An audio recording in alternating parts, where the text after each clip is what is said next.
আসসালামু আলাইকুম। আমরা এমন একটা বাংলাদেশ উপহার পেয়েছি যেখানে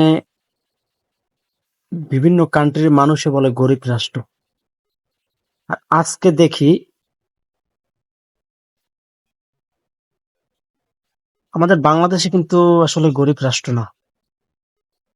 আমাদের বাংলাদেশের মানুষের কাছে এত পরিমাণ টাকা আছে,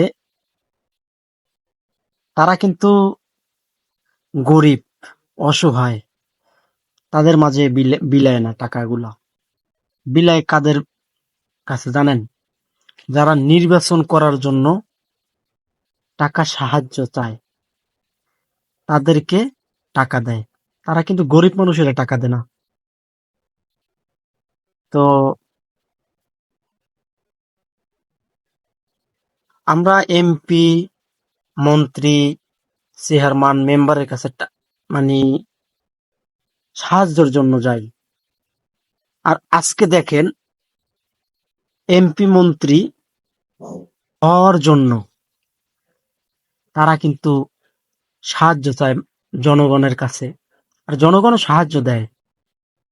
তারা গরিবের দেয় না, জনগণও সাহায্য দেয়, তারা গরিবের সাহায্য করে না।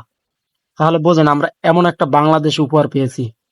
ওই যে শেখ মুজিব বলে গেছে, বাংলাদেশে সোনার খনি পাই নাই, পাইছিল চোরের খনি। এটা বাস্তব। বাংলাদেশটা চোরের খনি। জয় বাংলা, জয় বঙ্গবন্ধু।